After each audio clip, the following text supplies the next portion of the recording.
اگر ایک شخص 40 سال کی عمر میں توبہ کرتا ہے اور اس سے پہلے نمازیں نہیں پڑھی تو کیا وہ قضا پوری کرے گا؟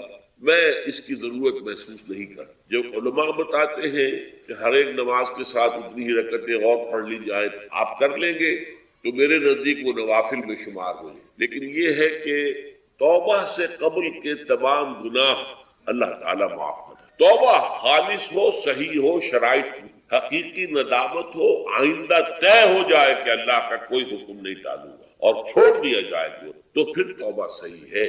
اور اگر وہ حقوق العباد کا معاملہ ہے تو یا تو اس شخص سے معافی مانگی جائے، حاصل کی جائے معافی، یا اس کی تلافی کی جائے، یا پھر آخرت میں آپ کی نیکیاں اس کو دے دی جائیں گی یا اس کے برے اعمال آپ کے کھاتے میں۔ لیکن توبہ اگر صحیح شرائط کے ساتھ ہو تو تمام گناہوں کا کفارہ ہو۔ سورہ بقرہ کی ان آیات کی نماز میں تلاوت کرتے ہوئے میرے دل میں خیال پیدا ہوتا ہے کہ میں ان گناہوں کی معافی مانگ رہا ہوں جو بھول کر یا چوک کر ہو گئے، لیکن جو گناہ میں نے پورے شعور سے کیے اور اب بھی کر گزرتا ہوں ان سے کن الفاظ میں معافی مانگی جائے؟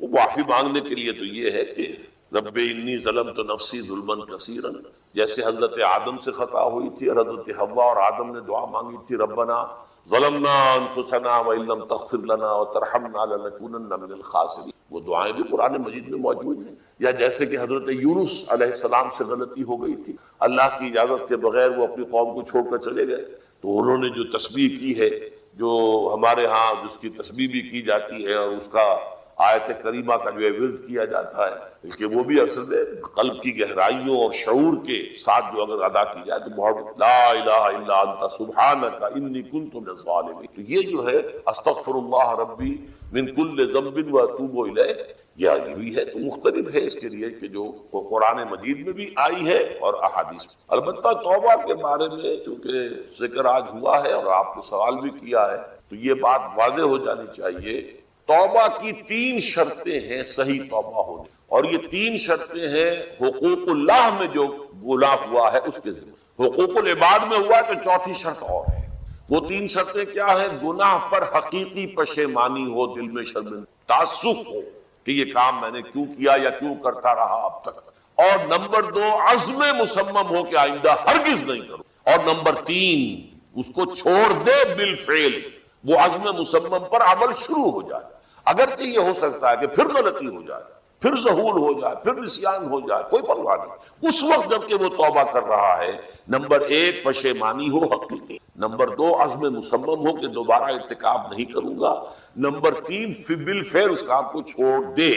3 کام اگر ہوں گے تب جا کر حقوق اللہ کے ضمن میں وہ توبہ صحیح ہوئی۔ فَإِنَّهُ يَتُوبُ إِلَى اللَّهِ مَتَابًا، توبہ جیسے کی جاتی ہے اس کے تقاضے، اگر تلافی کر سکتے تلافی کیجئے، کسی کا مال ہڑپ کر لیا تھا واپس کر دیے، اس کے بغیر معافی نہیں ہو، اگر وہ فوت ہو چکا ہے واپسی ممکن بھی نہیں ہے تو ٹھیک ہے، اللہ تعالیٰ کے ہاں جو ہے وہ اس کا آپ کی نیکیاں اس کے حوالے کر دی جائیں گی۔ یا یہ کہ اگر زندہ ہے آپ نہیں بھی دے سکتے اس کا مال، یا آپ جا کے کہ بھائی میں نے آپ پر تہمت لگائی تھی، میں آج معافی چاہتا ہوں، خدا کے لیے مجھے معاف کر۔ اور یہاں تک آتا ہے بعض صحابہ کا طرز عمل کہ ایک صاحب اپنے اسی طریقے سے ساتھی سے معافی مانگ رہے تھے، انہوں نے کوئی سرسری طور پہ کہا اچھا جی ٹھیک ہے میں نے معاف کیا، لیکن انہوں نے محسوس کیا کہ یہ دل سے معاف نہیں، وہ زمین پر لیٹ گئے اور اپنا گال ایک جو ہے زمین پر ٹکا کر دوسرے کا اس پر میرا اپنا پاؤں میرے دوسرے گال پر رکھو تو مجھے یقین ہوگا کہ تم نے واقعی مجھے معاف کیا ہے۔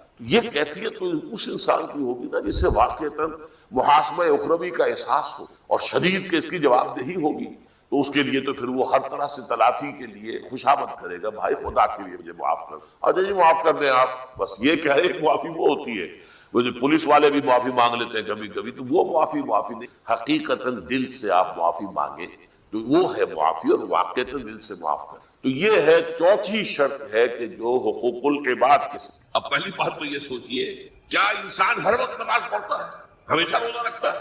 جب اللہ کہہ رہا ہے میں نے تو پیدا ہی کیا میری عبادت کے لیے، کوئی اور کام اگر وہ کر رہا ہے تو وہ میرے مقصد تخلیق کے خلاف کر رہا ہے۔ وما خلقت الجن والانس الا لیعبدون، میں نے تو جنوں اور انسانوں کو صرف اس لیے پیدا کیا کہ میری عبادت کریں۔ تو اصل میں بات کیا ہے، یہ نماز روزہ حج اور زکوٰۃ یہ بھی عبادات تو ہیں، اصل عبادت کچھ، اصل عبادت کیا ہے؟ الحمدللہ وکفا والصلاة والسلام على عباده الذين اصطفى خصوصا على أفضلهم وخاتم النبي محمد الأمين وعلى آله وصحبه أجمعين. أما بعد فأعوذ بالله من الشيطان الرجيم. بسم الله الرحمن الرحيم. رب اشرح لي صدري ويسر لي أمري واحلل عقدة من لساني يفقهوا قولي. اللهم ربنا ألهمنا رشدنا وأعذنا من شرور أنفسنا. اللهم أرنا الحق حقا وارزقنا اتباعه وأرنا الباطل باطلا وارزقنا اجتنابه. اللهم وفقنا لما تحب وترضى. آمین یا رب العالمین. معزز حاضرین اور محترم خواتین، السلام علیکم ورحمۃ اللہ وبرکاتہ. آپ کے علم میں ہے کہ میرا آج کی گفتگو کا عنوان ہے کلمہ طیبہ اور اس کے حوالے سے یا اس کی روشنی میں ہمارے دینی فرائض. بچپن میں مجھے امید ہے کہ بہت سے لوگ خوش نصیب ایسے ہوں گے اس مجمع میں جن کی تعلیم کا آغاز قاعدہ یسرنا القرآن سے ہوا ہو یا نورانی قاعدے سے ہوا ہو، اور پھر اس کے بعد حضرت مولانا مفتی کفایت اللہ رحمۃ اللہ علیہ کی کتابچے تعلیم الاسلام جو ہے انہیں پڑھائے گئے. ظاہر بات ہے کہ آج کل وہ رواج ختم ہو چکا ہے. آج کا ہمارا دور مادہ پرستی کا ہے. ہماری تعلیم میں بھی آپ کو معلوم ہے کہ کنڈر گارڈن جو ہے اس سے بات شروع ہوتی ہے اور ممی اور پاپا یہ الفاظ جو ہیں بچوں کو سکھائے جاتے ہیں. اللہ اور اس کے رسول کا نام عام طور پر نہیں پڑھایا جا رہا. لیکن یاد ہوگا آپ کو کہ اس سلسلے میں سب سے پہلے ایمان مفصل، ایمان مجمل یاد کرائے جاتے تھے. ایمان کیا کیا ہے، پھر 6 کلمے پڑھائے جاتے. یہ 6 کلمے سمجھیے کہ اسلام کی تعلیمات کا لب لباب اور خلاصہ. ان میں سے پہلے 2 کلمے کیا ہیں جو اہم ترین ہیں؟ کلمہ طیبہ لا الہ الا اللہ محمد رسول اللہ صلی اللہ علیہ وسلم. یہ مختصر ترین کلمہ ہے، اسے کلمہ طیبہ کا ہے. اور یہ سمجھیے کہ ہمارے دین کی جڑ اور بنیاد اور اساس.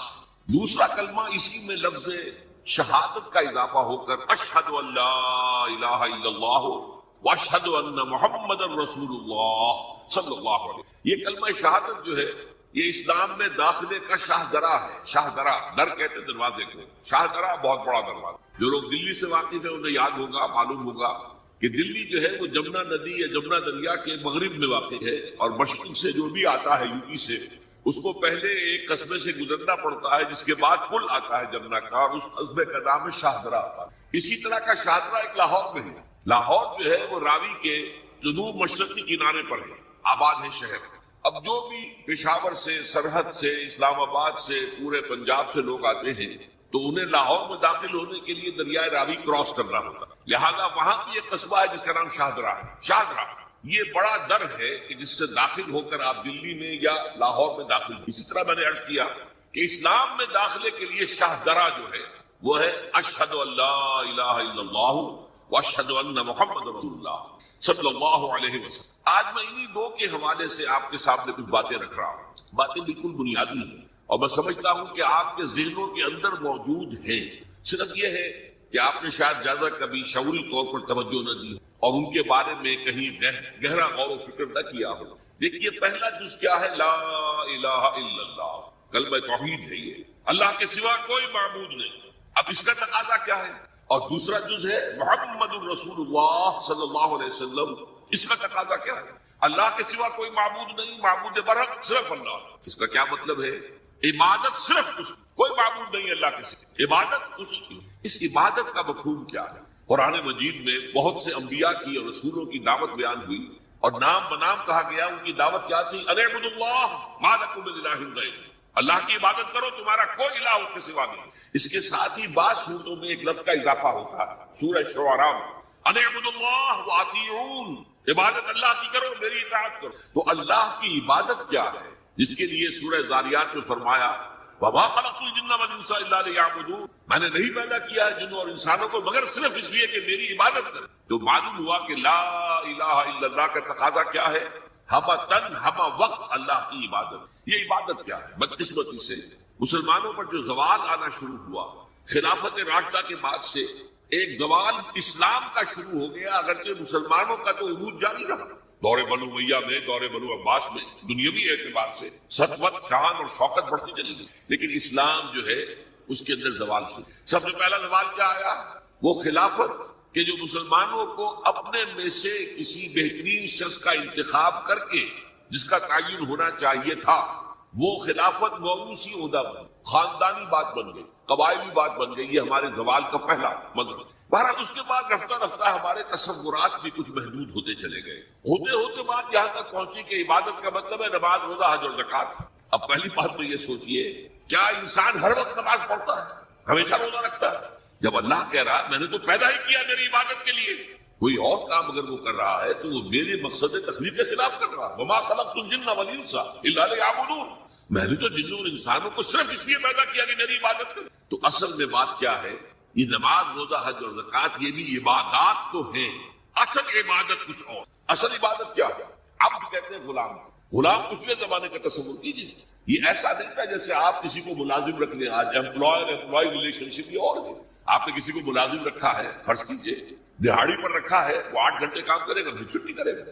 اس کے بعد وہ آپ کا کوئی تابع نہیں ہے، آپ کا غلام نہیں ہے، بلکہ آپ کا بھی ایک ہی ووٹ ہوگا. جب الیکشن ہوگا اس کا بھی ایک ہی ووٹ ہوگا. تو اصل میں غلام جو ہوتا تھا وہ ہمہ وقت، ہمہ تن، ہمہ جہد، ہمہ وجود بندگی کرتا تھا، اطاعت کرتا. ملازم کہہ سکتا تھا کہ میرے تو اوقات ختم ہو گئے.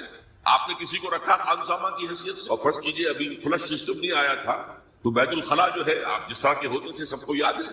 کسی دن بھنگن نہیں آئی، آپ کہیں اس سے خانسامہ سے کدھر جاؤ بیت الخلا صاف کراؤ، وہ صاف کہے گا صاحب میں آپ کا، میں تو خانسامہ ہوں، میں آپ کو کھانا پکا کر دینے کا پابند ہوں، میں یہ آپ کا بیت الخلا صاف کرنے کا تو پابند نہیں کہے گا کہ نہیں. لیکن غلام نہیں کہہ سکتا. غلام تو ملکیت ہے، وہ 24 گھنٹے کا مطیع ہے، جو کام کہا جائے کرنے پر مجبور، انکار نہیں کر سکتا. اور آپ کو معلوم ہے ایک اور بات ہونی چاہیے کہ غلام تو خود مملوک ہوتا ہے، اس کی ملکیت کوئی نہیں ہوتی. آقا نے کوئی اگر کوٹڑی دے دی ہے کہ تم رات کو اس میں سو جایا کرو تو کیا وہ اس کوٹڑی کا مالک ہو گئے؟ آقا نے کوئی چارپائی دے دی ہے اس پر سویا کرو تو کیا چارپائی کا مالک ہو گئے؟ خود مملوک. اور پچھلے زمانے میں غلاموں کا معاملہ کیا تھا؟ آقا جب چاہے ذبح کر دے، قتل کر دے، کوئی مقدمہ نہیں بنے گا، نہ 302 کا نہ 304 کا. کیوں؟ جیسے آپ کی بکری آپ کی ملکیت تھی، آپ نے ذبح کیا، گوشت کھا لیا، کوئی پوچھ سکتا ہے میری بکری تھی بھائی میں نے ذبح کیا. Who are you to ask me؟ اسی طرح غلام میری ملکیت ہے، میں نے قتل کر دیا، میں نے اپنا نقصان کیا ہے نا. میں اس غلام کو فروخت کرتا تو کچھ پیسے مل جاتے مجھے، لیکن اختیار میرا ہے، میں نے اسے قتل کر دیا. اس معنی میں اللہ کا غلام بن، اللہ کا بندہ بن جانا. یہ بندہ جو ہے یہ فارسی کا لفظ ہے، عبد عربی کا. عبد سے عبادت بنا، بندے سے بندگی بنا. چنانچہ شیخ سعدی کا شعر ہے مشہور جو مسجدوں میں پہلے لکھا جایا کرتا تھا.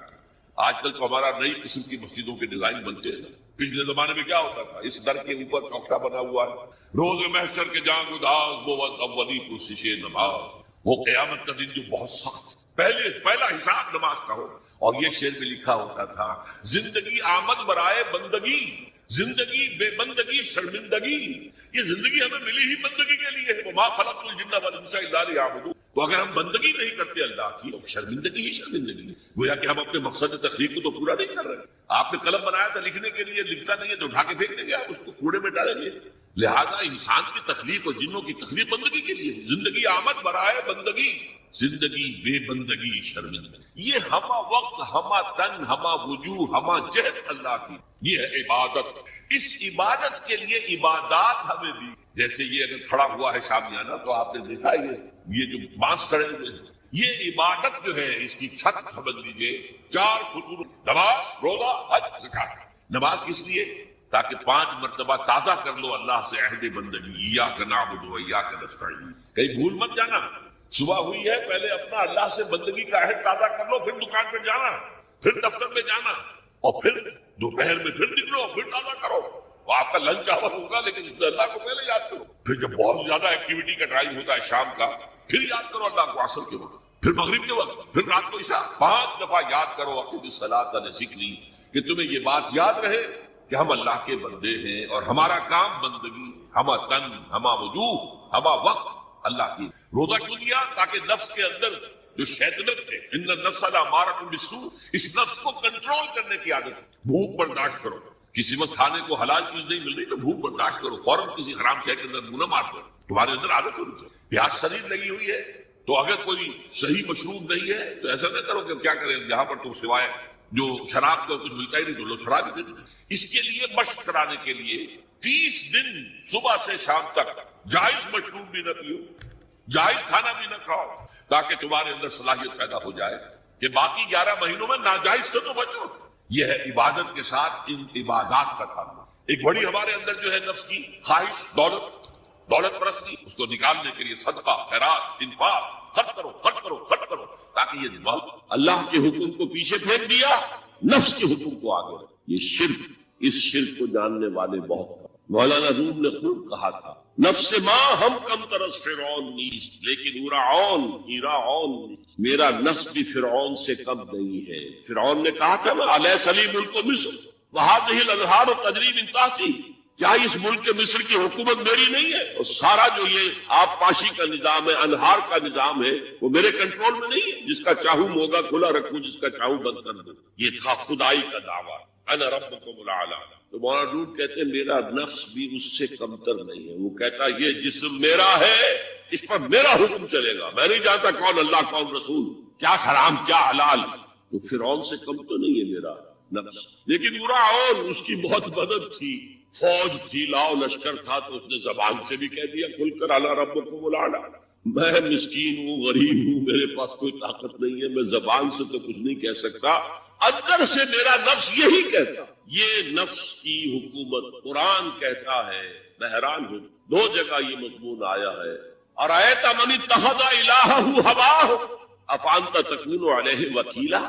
اے نبی تم نے دیکھا اس شخص کو، اس کے حال پر غور کیا جس نے اپنی خواہش نفس کو اپنا الہ بنا لیا۔ اللہ اکبر، الہ لا الہ الا اللہ، کلمہ توحید کا مرکزی لفظ یہاں آ رہا ہے، من اتخذ الہہ ہواہ، جس نے اپنی خواہش نفس کو اپنا معبود بنا لیا، الہ۔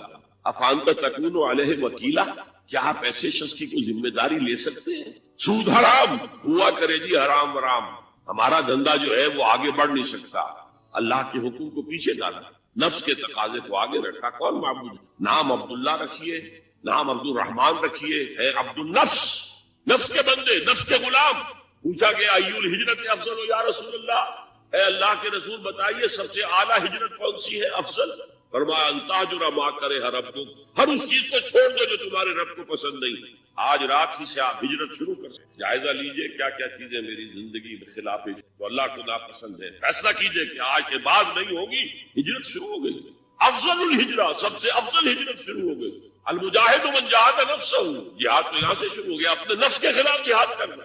صبح نفس نے کہا ابھی سو جاؤ، آپ نے نفس کی بات کو رکھ دیا، اپنا کمبل اٹھا کے پھینکا، اٹھے، وضو کیا، نماز کے لیے آپ مسجد چل دیے، آپ نے جہاد کیا نفس کے خلاف۔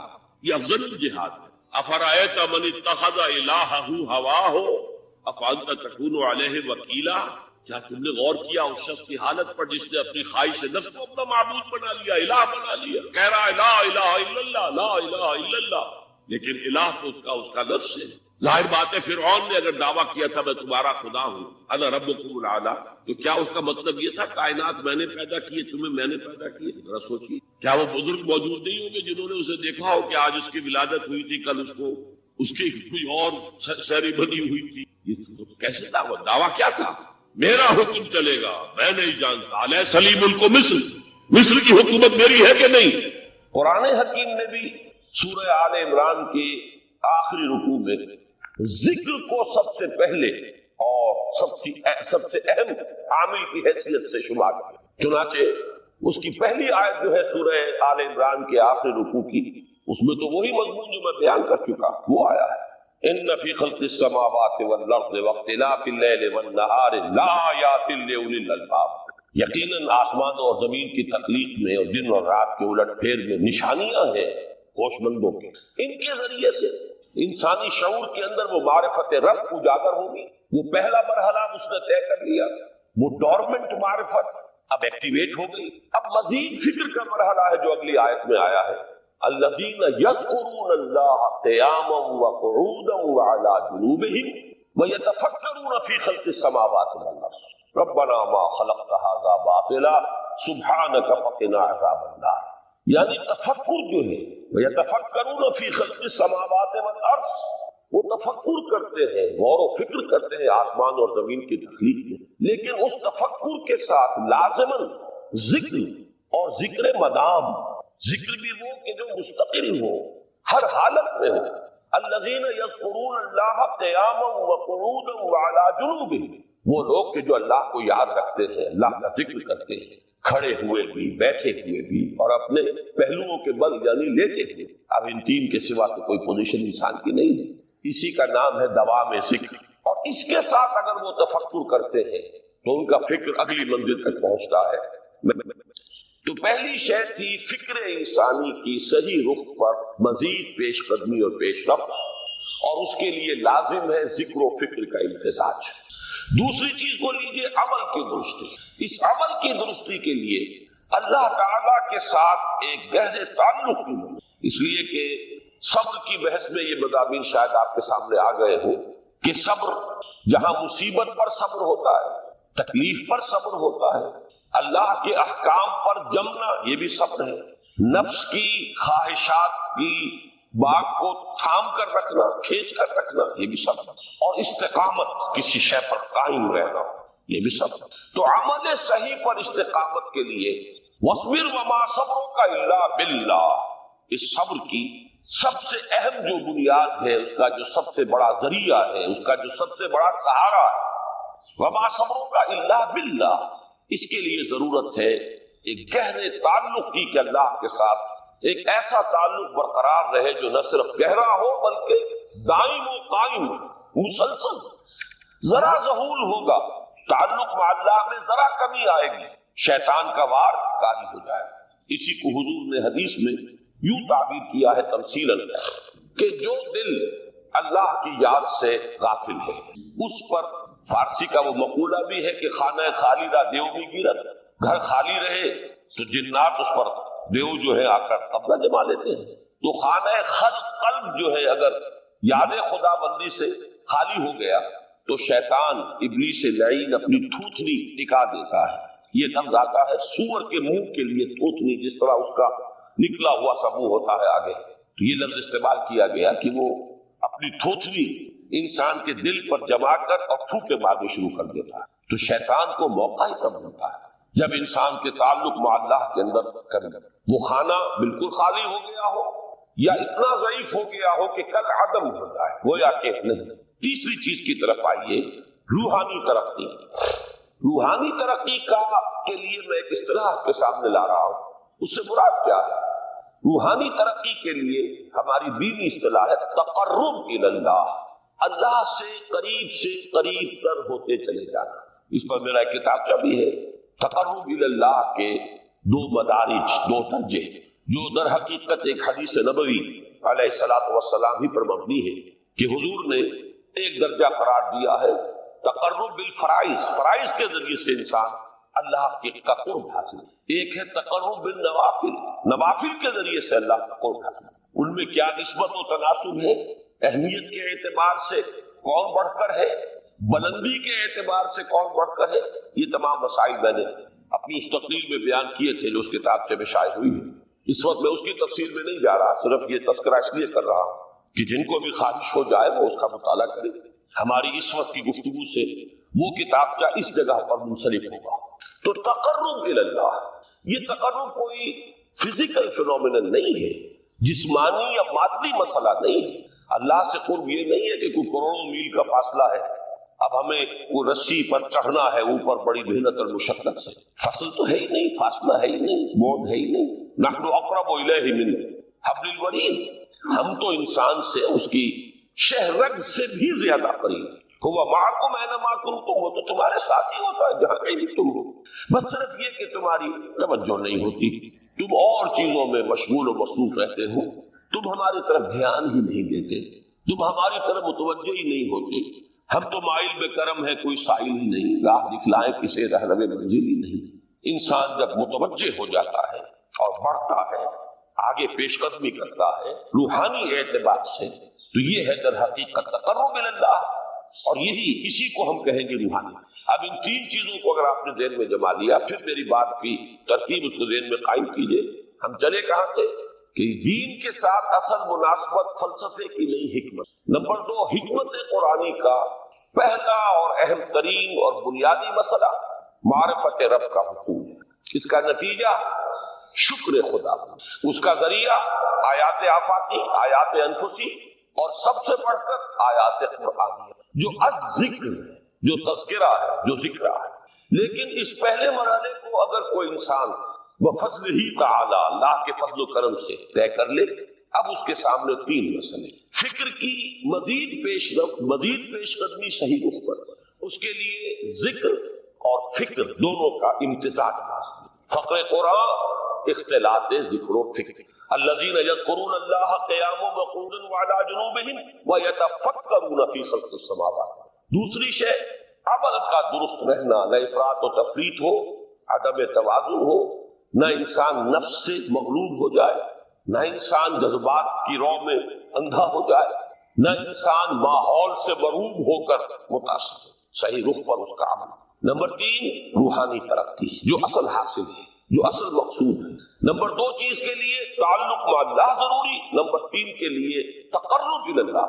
اب غور کیجئے، ان تینوں چیزوں کا بڑا گہرا تعلق ہے نماز کے ساتھ، ان تینوں کے لیے ستون کی حیثیت نماز ہے۔ لہذا ایمان کے بعد یا معرفت رب کے بعد حکمت دین کا اہم ترین مسئلہ نماز، صلاۃ، اس لیے کہ ایک طرف یہ انسان کو اللہ کے ساتھ ایک گہرے تعلق کا ذریعہ فراہم، اپنے تمام مصروفیات میں سے ان مشغولیتوں میں جن میں گم ہونے کا خدشہ ہوتا ہے نکلو، 24 گھنٹے کے معمولات میں سے کم 5 مرتبہ تو لازماً نکلو، اور اپنے آپ کو ذرا، اپنے حواس کو بھی، اپنی باطنی کیفیات کو بھی ذرا تازہ کرو۔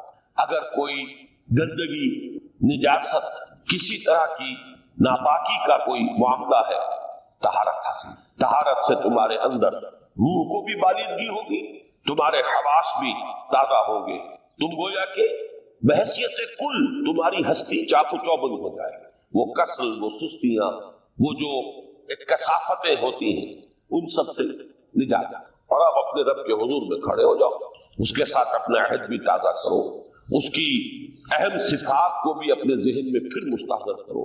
یہی وجہ ہے، دیکھیے میں نے جو آیات آپ کو شروع میں سنائی تھی، سورہ لقمان کی 2 آیتیں، پہلی آیت میں اس کا ترجمہ کر چکا، دوسری آیت وَلَقَدْ وَإِذْ قَالَ لُقْمَانُ لِابْنِهِ وَهُوَ يَعِظُهُ يَا بُنَيَّ لَا تُشْرِكْ بِاللَّهِ إِنَّ الشِّرْكَ لَظُلْمٌ عَظِيمٌ۔ اس کے بعد درمیان میں کچھ مضمون آ کر پھر وہ آیہ مبارکہ آئی، یا بنی اقیم الصلاۃ وامر بالمعروف وانہ عن المنکر واصبر علی ما اصابک۔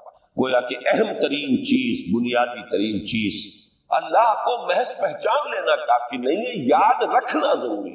اللہ یاد رہے گا تو فکر صحیح آگے بڑھے، اللہ یاد رہے گا اور اس کے ساتھ ایک گہرا تعلق جو ہے برقرار رہے گا تو عمل درست رہے گا۔ بالکل یہی بات سورہ طٰہٰ میں جو پہلی وحی حضرت موسیٰ علیہ السلام پر ہوئی، اور پہلا مخاطبہ ہے، چونکہ حضرت موسیٰ کو یہ انبیاء کرام کے مقدس گروہ میں ایک امتیازی حیثیت حاصل ہے کہ ان سے براہ راست گفتگو ہوئی ہے، اگرچہ صرف ایک پردہ تھا، وہ من ورائے حجاب گفتگو ہوئی ہے، لیکن یہ کہ کوئی فرشتے کا درمیانی جو ہے وہ لنک نہیں تھا، براہ راست اللہ تعالیٰ نے حضرت موسیٰ علیہ السلام سے کلام فرمایا۔ کلم اللہ موسیٰ تکلیما، موسیٰ سے تو اللہ نے کلام فرمایا جیسے کہ کلام کیا جاتا۔ تو پہلا مخاطبہ ہے، یہ پہلا مکالمہ ہے، پہلی وحی کہیے، اسی میں یہ الفاظ بھی موجود ہیں، اننی انا اللہ لا الہ الا انا فاعبدنی واقم الصلاۃ لذکری۔ یہ گویا کہ حکمت قرآنی کا ایک بہت بڑا خزانہ ہے یہ آیت مبارکہ، کہ خود حضرت موسیٰ علیہ السلام کو جو ہدایت دی جا رہی ہے، میں ہوں، میں اللہ، اننی انا اللہ لا الہ الا انا، میرے سوا کوئی معبود نہیں، فاعبدنی، بس میری بندگی، میری عبادت، میری پرستش، میری محبت، اس کو اختیار کرو۔ وَأَقِمِ الصَّلَاةَ لِذِكْرِي، اور نماز کو قائم رکھو میری یاد کو۔ بلکہ اسی سلسلہ کلام میں آگے چل کر سورہ طٰہٰ میں آتا ہے، کافی گفت و شنید کے بعد جب حضرت موسیٰ نے کچھ معذرت بھی کی، کچھ دعائیں بھی کی، اللہ نے ایک دعا قبول بھی کی کہ ان کے بھائی کو بھی شریک کر دیا، حضرت ہارون کو بھی۔ اس کے بعد پھر جب فرمایا کہ اب جاؤ فرعون کی طرف، تو اس میں فرمایا وَلَا تَنِيَا فِي ذِكْرِي، اور دیکھنا یہ جو عظیم مشن تمہارے کندھے پر آ گیا ہے، بڑا بھاری اور کٹھن ایک فرض ہے جو تم پر عائد ہو گیا ہے، اس کے لیے سب سے بڑی تمہارے پاس جو قوت کا ذریعہ ہے وہ نماز ہے۔ فلا تنی عن ذکری، میری یاد میں کبھی غفلت نہ کرنا، اس میں کبھی کوئی کمی نہ آنے دینا۔ جیسا کہ میں نے عرض کیا تھا کہ جیسے ہی وہ تعلق جو ہے کمزور پڑتا ہے یا منقطع ہو جائے معاذ اللہ، تو پھر انسان گویا کہ شیطان کے لیے ایک لقمہ تر بن جاتا ہے۔ اب آپ غور کیجئے، تیسری شے تقرب اللہ، اس کے حوالے سے بھی جو فرائض اور نوافل کی بات ہے اس کو اس وقت ذہن سے نکال کر یہ سمجھیے کہ اس میں نماز کا کیا مقام ہے، اس لیے کہ نماز فرض بھی ہے، نماز نفل بھی ہے، وہ تو دونوں میں شریک ہو جائے۔ اب اس کو لفظ صلاۃ کے حوالے سے آپ ان دونوں چیزوں کو سمجھیں۔ صاد لام واو یا یہ چونکہ حروف علت ایک دوسرے سے بدلتے رہتے ہیں، یہ جو مادہ ہے اس کی جو خالص لغوی اصل ہے، جو خالص عربی زبان میں اس کا بنیادی مفہوم ہے، وہ آگ جلانا یا آگ تاپنا یا آگ سینکنا، حرارت حاصل۔ لہذا بار بار آتا ہے جہنم کے ذکر میں اسلوہا، اب جلو اس میں، تاپو اس کو، یہ سینکے گی تمہیں۔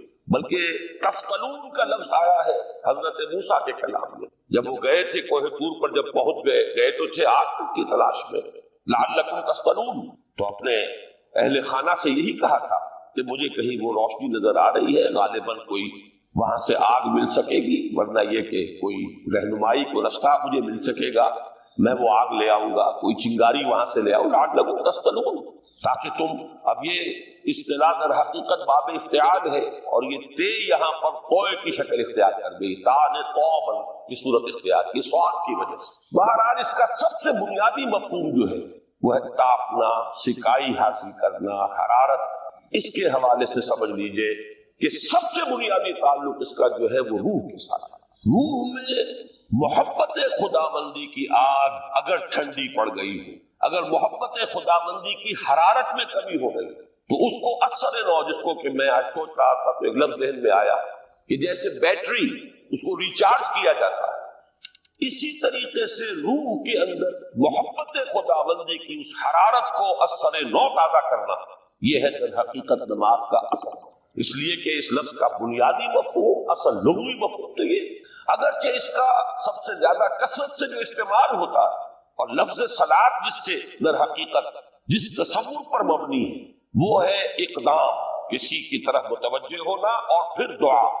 صلاۃ کا سب سے قریبی مفہوم لفظی جب بیان کیا جائے گا، اس سے مراد، اس کے معنی، تو دعا اس میں اہم ترین، کسی کی طرف توجہ کرنا، مناجات کرنا، گفتگو کرنا، مخاطبہ، مکالمہ، دعا، یہ در حقیقت صلاۃ کا سب سے بڑا اصطلاحی مفہوم ہے۔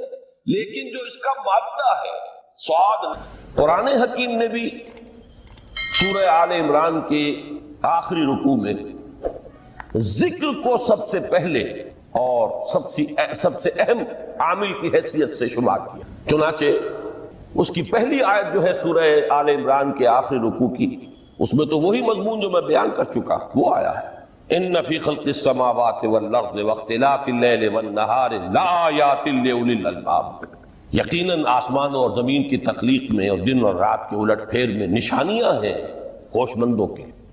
ان کے ذریعے سے انسانی شعور کے اندر وہ معرفت رب اجاگر ہوگی، وہ پہلا مرحلہ اس نے طے کر لیا، وہ ڈورمنٹ معرفت اب ایکٹیویٹ ہو گئی۔ اب مزید فکر کا مرحلہ ہے جو اگلی آیت میں آیا ہے، الذین یذکرون اللہ قیاما وقعودا وعلی جنوبہم ویتفکرون فی خلق السماوات والارض ربنا ما خلقت ھذا باطلا سبحانک فقنا عذاب النار۔ یعنی تفکر جو ہے، وَيَتَفَكَّرُونَ فِي خَلْقِ السَّمَاوَاتِ وَالْأَرْضِ، وہ تفکر کرتے ہیں، غور و فکر کرتے ہیں آسمان اور زمین کی تخلیق میں، لیکن اس تفکر کے ساتھ لازماً ذکر، اور ذکر مدام، ذکر بھی وہ کہ جو مستقل ہو، ہر حالت میں ہو۔ الذین یذکرون اللہ قیاما وقعودا وعلی جنوبہم، وہ لوگ کہ جو اللہ کو یاد رکھتے ہیں، اللہ کا ذکر کرتے ہیں، کھڑے ہوئے بھی، بیٹھے ہوئے بھی، اور اپنے پہلوؤں کے بل یعنی لیٹے ہوئے بھی۔ اب ان تین کے سوا تو کوئی پوزیشن انسان کی نہیں ہے، اسی کا نام ہے دوام ذکر۔ اور اس کے ساتھ اگر وہ تفکر کرتے ہیں تو ان کا فکر اگلی منزل تک پہنچتا ہے۔ تو پہلی شے تھی فکر انسانی کی صحیح رخ پر مزید پیش قدمی اور پیش رفت، اور اس کے لیے لازم ہے ذکر و فکر کا امتزاج۔ دوسری چیز کو لیجئے عمل کی درستی۔ اس عمل کی درستی کے لیے اللہ تعالیٰ کے ساتھ ایک گہرے تعلق کی ضرورت ہے۔ اس لیے کہ صبر کی بحث میں یہ مضامین شاید آپ کے سامنے آ گئے ہوں کہ صبر جہاں مصیبت پر صبر ہوتا ہے، تکلیف پر صبر ہوتا ہے، اللہ کے احکام پر جمنا یہ بھی صبر ہے، نفس کی خواہشات کی باغ کو تھام کر رکھنا، کھینچ کر رکھنا یہ بھی صبر ہے، اور استقامت کسی شے پر قائم رہنا یہ بھی صبر ہے۔ تو عمل صحیح پر استقامت کے لیے وَاصْبِرْ وَمَا صَبْرُكَ إِلَّا بِاللَّهِ، اس صبر کی سب سے اہم جو بنیاد ہے، اس کا جو سب سے بڑا ذریعہ ہے، اس کا جو سب سے بڑا سہارا ہے، وَمَا صَبْرُكَ إِلَّا بِاللَّهِ، اس کے لیے ضرورت ہے ایک گہرے تعلق کی کہ اللہ کے ساتھ ایک ایسا تعلق برقرار رہے جو نہ صرف گہرا ہو بلکہ دائم و قائم مسلسل۔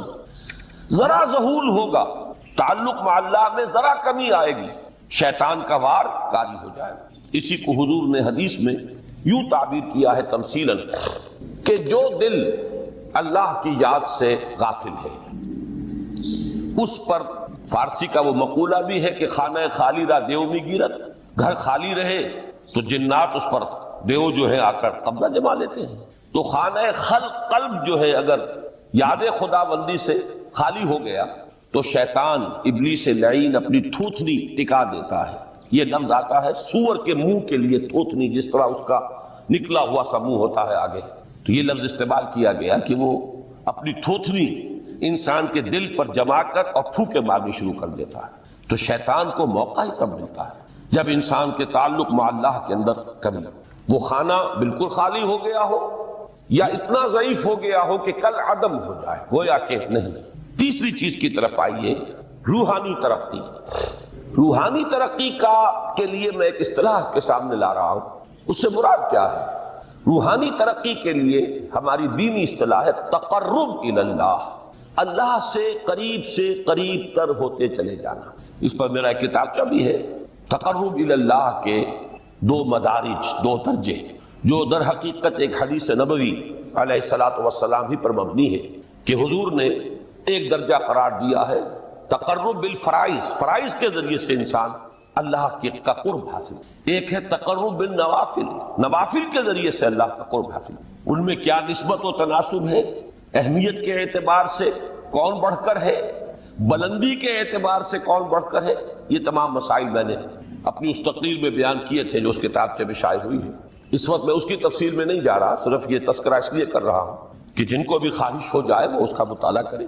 ہماری اس وقت کی گفتگو سے وہ کتابچہ اس جگہ پر منسلک ہوگا۔ تو تقرب الی اللہ، یہ تقرب کوئی فزیکل فینومینن نہیں ہے، جسمانی یا مادی مسئلہ نہیں ہے۔ اللہ سے قرب یہ نہیں ہے کہ کوئی کروڑوں میل کا فاصلہ ہے، اب ہمیں کوئی رسی پر چڑھنا ہے اوپر بڑی محنت اور مشقت سے، فصل تو ہے ہی نہیں، فاصلہ ہے ہی نہیں، بعد ہے ہی نہیں۔ نحن اقرب الیہ من حبل الورید، ہم تو انسان سے اس کی شہرگ سے بھی زیادہ قریب۔ ہوا معکم اینما کنتم، وہ تو تمہارے ساتھ ہی ہوتا ہے جہاں کہیں بھی تم ہو، بس صرف یہ کہ تمہاری توجہ نہیں ہوتی، تم اور چیزوں میں مشغول و مصروف رہتے ہو، تم ہماری طرف دھیان ہی نہیں دیتے، تم ہماری طرف متوجہ ہی نہیں ہوتے۔ ہم تو مائل بے کرم ہے، کوئی سائل ہی نہیں، راہ دکھلائیں کسے رہنو منزل ہی نہیں۔ انسان جب متوجہ ہو جاتا ہے اور بڑھتا ہے، آگے پیش قدمی کرتا ہے روحانی اعتبار سے، تو یہ ہے در حقیقت تقرب الی اللہ، اور اسی کو ہم کہیں گے روحانی۔ اب ان تین چیزوں کو اگر آپ نے ذہن میں جما لیا، پھر میری بات کی ترتیب اس کو ذہن میں قائم کیجئے۔ ہم چلے کہاں سے؟ کہ دین کے ساتھ اصل مناسبت فلسفے کی نہیں، حکمت کی۔ نمبر 2، حکمت قرآنی کا پہلا اور اہم ترین اور بنیادی مسئلہ معرفت رب کا حصول ہے۔ اس کا نتیجہ شکر خدا، اس کا ذریعہ آیات آفاقی، آیات انفسی، اور سب سے بڑھ کر آیات قرآنیہ جو الذکر ہے، جو تذکرہ ہے، جو ذکر ہے۔ لیکن اس پہلے مرحلے کو اگر کوئی انسان بفضل ہی تعالی، اللہ کے فضل و کرم سے طے کر لے، اب اس کے سامنے تین مسئلے، فکر کی مزید پیش رفت، مزید پیش قدمی صحیح رخ پر، اس کے لیے ذکر اور فکر دونوں کا امتزاج لازم۔ فقر قرآن اختلاط ذکر و فکر، الذین یذکرون اللہ قیاما وقعودا وعلی جنوبہم ویتفکرون فی خلق السماوات۔ دوسری شے عمل کا درست رہنا، نہ افراط و تفریط ہو، عدم توازن ہو، نہ انسان نفس سے مغلوب ہو جائے، نہ انسان جذبات کی رو میں اندھا ہو جائے، نہ انسان ماحول سے مروب ہو کر متاثر ہو، صحیح رخ پر اس کا عمل۔ نمبر 3 روحانی ترقی، جو اصل حاصل ہے، جو اصل مقصود ہے۔ نمبر 2 چیز کے لیے تعلق مع اللہ ضروری، نمبر 3 کے لیے تقرب الی اللہ۔ اب غور کیجئے، ان تینوں چیزوں کا بڑا گہرا تعلق ہے نماز کے ساتھ، ان تینوں کے لیے ستون کی حیثیت نماز کو۔ لہذا ایمان کے بعد یا معرفت رب کے بعد حکمت دین کا اہم ترین مسئلہ نماز، صلاۃ، اس لیے کہ ایک طرف یہ انسان کو اللہ کے ساتھ ایک گہرے تعلق کا ذریعہ فراہم کرتا ہے، اپنے تمام مصروفیات میں سے، ان مشغولیتوں میں جن میں گم ہونے کا خدشہ ہوتا ہے، نکلو۔ 24 گھنٹے کے معمولات میں سے کم 5 مرتبہ تو لازماً نکلو، اور اپنے آپ کو ذرا، اپنے حواس کو بھی، اپنی باطنی کیفیات کو بھی ذرا تازہ کرو۔ اگر کوئی گندگی، نجاست، کسی طرح کی ناپاکی کا کوئی معاملہ ہے، طہارت حاصل۔ طہارت سے تمہارے اندر روح کو بھی بالیدگی ہوگی، تمہارے حواس بھی تازہ ہوں گے، تم گویا کہ بحیثیت کل تمہاری ہستی چاق و چوبند ہو جائے گی۔ وہ کسل، وہ سستیاں، وہ جو ایک کثافتیں ہوتی ہیں، ان سب سے نجات حاصل کرو، اور اب اپنے رب کے حضور میں کھڑے ہو جاؤ، اس کے ساتھ اپنا عہد بھی تازہ کرو، اس کی اہم صفات کو بھی اپنے ذہن میں پھر مستحضر کرو۔ یہی وجہ ہے، دیکھیے میں نے جو آیات آپ کو شروع میں سنائی تھی، سورہ لقمان کی 2 آیتیں، پہلی آیت میں اس کا ترجمہ کر چکا، دوسری آیت وَلَقَدْ وَإِذْ قَالَ لُقْمَانُ لِابْنِهِ وَهُوَ يَعِظُهُ يَا بُنَيَّ لَا تُشْرِكْ بِاللَّهِ إِنَّ الشِّرْكَ لَظُلْمٌ عَظِيمٌ۔ اس کے بعد درمیان میں کچھ مضمون آ کر پھر وہ آیہ مبارکہ آئی، یا بنی اقیم الصلاۃ وامر بالمعروف وانہی عن المنکر واصبر علی ما اصابک۔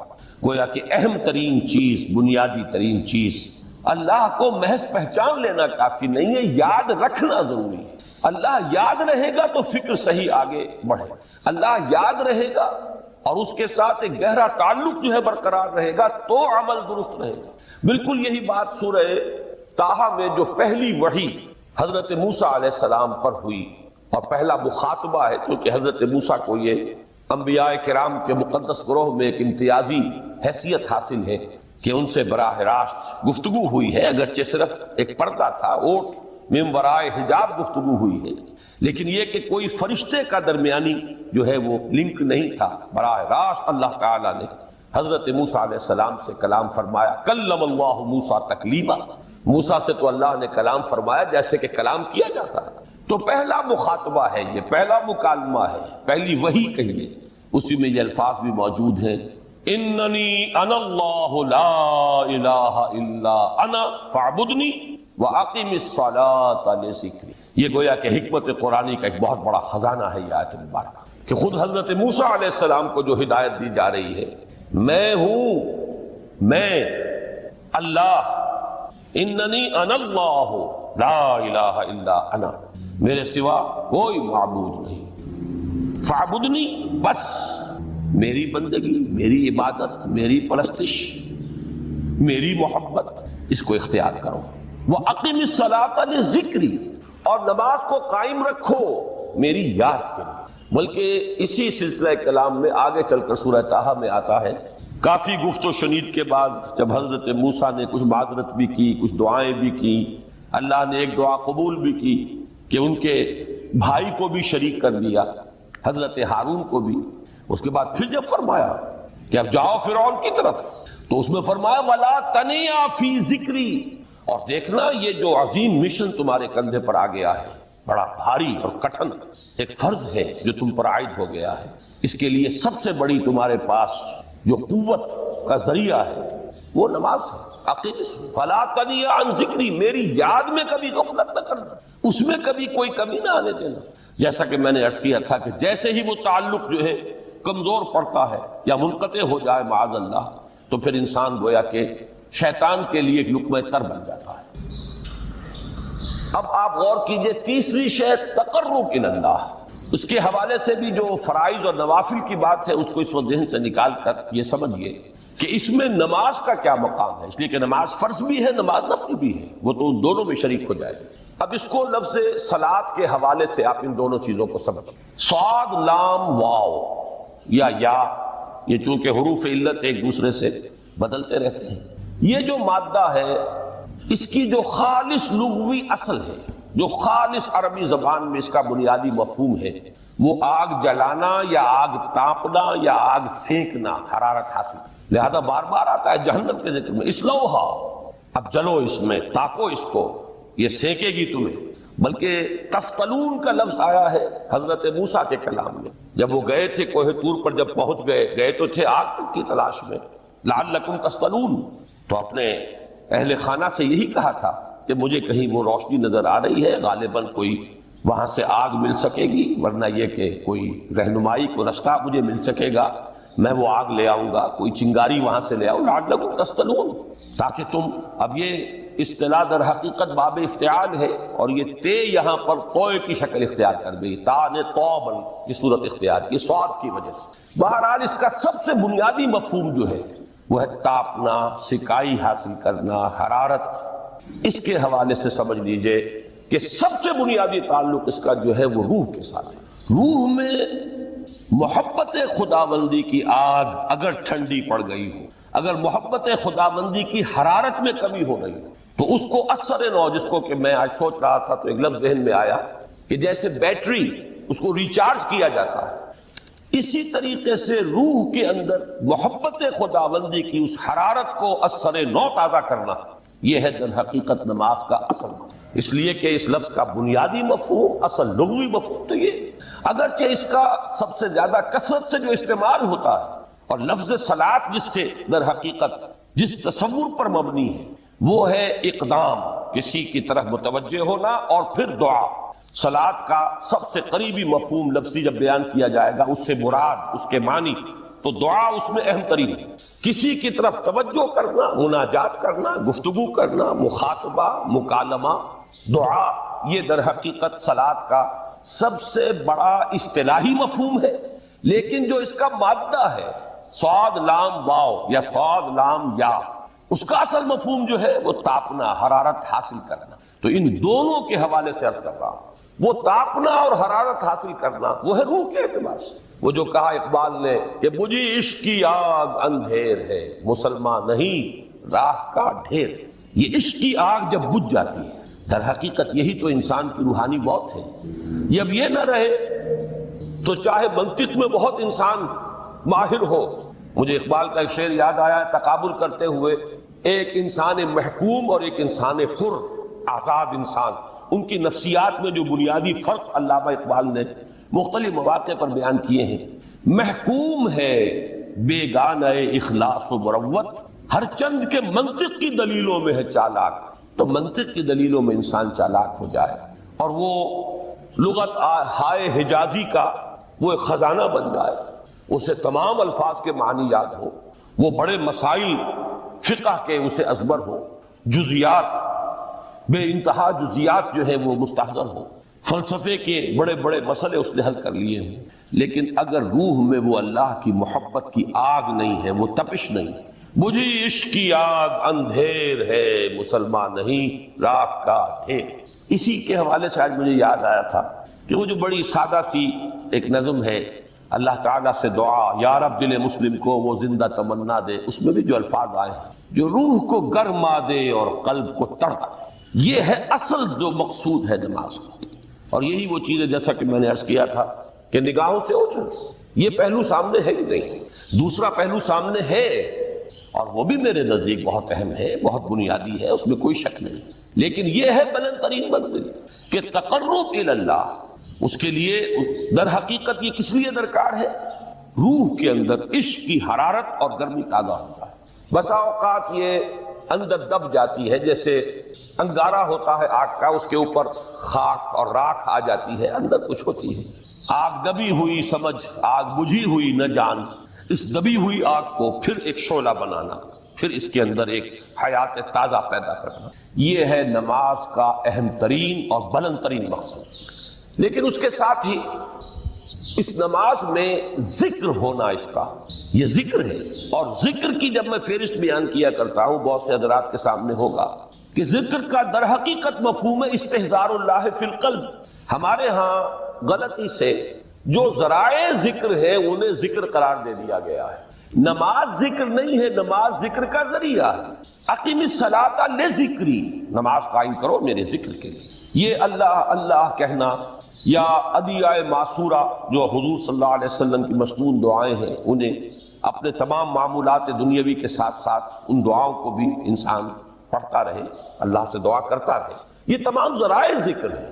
سبحان اللہ الحمدللہ الحمدللہ، اس کا آپ ورد کیجئے، یہ بھی ذریعہ ذکر ہے. حقیقت میں ذکر ہے استحضار اللہ فی القلب، اللہ کو دل میں لے آنا، اللہ کو دل میں حاضر کر لینا. اصل میں تو ترجمہ ہوگا، لیکن حاضر جاننا، یہ کیفیت جو ہے انسان کو حاصل ہو جائے. اب اس کے حوالے سے ذرا بات سمجھیے کہ ایک تو میں عرض کر چکا ہوں مجسم ذکر تو قرآن ہے، لہذا ذکر کی فہرست جب آپ کریں گے ذرائع ذکر تو ان میں سب سے پہلے قرآن ہے، اس لیے کہ وہ ہماری حکمت کے پہلے مسئلے کو حل کر رہا ہے، بنیادی مسئلہ، اہم ترین مسئلہ. دوسرے نمبر پر ذکر جو ہے، اب اس کے لیے کچھ اصطلاحات جو میرے مختلف دروس میں شاید آپ کے سامنے بعد میں آئیں یا پہلی آ چکی ہوں، ان کے حوالے سے میری بات سمجھیں. ایک ذکر غیابی ہے، تھرڈ پرسن میں، صیغہ غائب میں اللہ کی یاد کر، اللہ اکبر اللہ اکبر اللہ اکبر. ابھی اللہ اکبر جو ہے یہ جملہ اسمیہ خبریہ ہے، ایک حقیقت کی تکرار آپ کر رہے ہیں، اللہ سب سے بڑا ہے، اللہ سب سے بڑا ہے. سبحان اللہ سبحان اللہ سبحان اللہ. یہ در حقیقت ذکر غیابی ہے کہ آپ اس میں مخاطب نہیں ہیں اللہ سے. ایک ذکر خطابی کہیں یا ذکر حضوری کہیں جس میں مکالمہ ہوتا ہے، جس میں گفتگو ہوتی. تو نماز در حقیقت ذکر حضوری اور ذکر خطابی کی بلند ترین شکل ہے. اس لیے میں نے عرض کیا تھا کہ نماز کے لفظ یا صلاۃ کے لفظ، یہ اصطلاحی معنی جو اکثر و بیشتر کیے جاتے ہیں، وہ ہے دعا. اور دعا میں ہوتا کیا ہے؟ مکالمہ ہے، مخاطب، اے اللہ، اے میرے رب، اے پروردگار. پھر یہ کہ اس میں اقدام اور کسی کی طرف متوجہ ہونا. یہی وجہ ہے کہ افتتاح صلاۃ، نماز کو شروع کرنے کے لیے ایک تو وہ الفاظ جو قرآن مجید میں آئے ہیں، انی وجہت وجہی للذی فطر السماوات والارض حنیفا وما انا من المشرکین. یہ ہے توجہ کا ارتکاز، بشرطے کہ یہ صرف الفاظ ہی نہ نکل رہے ہوں، واقعتاً یہ تعبیر ہو اس وقت کی انسان کی نفسیاتی کیفیت کے، کہ شعوری طور پر وہ فیصلہ کرتا ہے کہ اب میں منقطع ہو رہا ہوں، ہر چہار طرف سے اپنی توجہ کو ہٹا کر، ہر مسئلے سے اپنے آپ کو خالی و ذہن کر کے، یعنی ظاہری اور باطنی دونوں اعتبار سے میں اپنی توجہ کا ارتکاز کر رہا ہوں اس ذات کی طرف جس نے آسمان اور زمین کو پیدا کیا، اور بالکل یکسو ہو کر رہا ہوں. انی وجہت وجہی للذی فطر السماوات والارض حنیفا وما انا من المشرکین. اور دوسری وہ جو دعا جس سے ہم افتتاح کرتے ہیں اپنی نماز کا، دیکھیں اس میں خطاب کا کس قدر اہتمام. وہاں سبحان اللہ نہیں ہے، سبحانک اللہم، پاک ہے تو اے رب ہمارے، وبحمدک وتبارک اسمک وتعالی جدک. آپ غور کر رہے ہیں، یہ ہے خاطب، براہ راست مخاطب ہونا. تو سب سے پہلی بات تو یہ ہوئی کہ ذکر کی ایک شکل ہے ذکر غیابی، دوسری ذکر حضوری، اور ذکر حضوری یا ذکر خطابی کی بلند ترین منزل، بلند ترین اس کا ذریعہ نماز. اس کو ایک پہلو سے اور سمجھ لیجئے. سورہ فاتحہ جب پھر ہم پڑھتے ہیں جسے الصلاۃ کہا گیا ہے، جو لب لباب ہے، خلاصہ ہے، اس میں پھر تدریجاً غیاب سے حضور کی طرف پیش قدمی ہوتی ہے. الحمدللہ رب العالمین الرحمن الرحیم مالک یوم الدین. یہ ذکر غیابی ہے، اس میں ابھی خطاب نہیں آیا. یہ وہی جملہ اسمیہ ہے، کل تعریف اس اللہ کے لیے ہے جو تمام جہانوں کا پروردگار ہے، مالک ہے، جو رحمان ہے، رحیم ہے، جزا و سزا کے دن کا مختار و مالک ہے. اب یہ غیاب سے حضور کی طرف، ایاک نعبد و ایاک نستعین اہدنا الصراط المستقیم. یہ ہے وہ. اب پہلے ایک معاہدہ ہے، ایک اقرار ہے، اعتراف ہے، وعدہ ہے، اور پھر دعا ہے، استدعا ہے. کہ حضور نے فرمایا، یقول اللہ تعالی، اللہ یہ فرماتا ہے،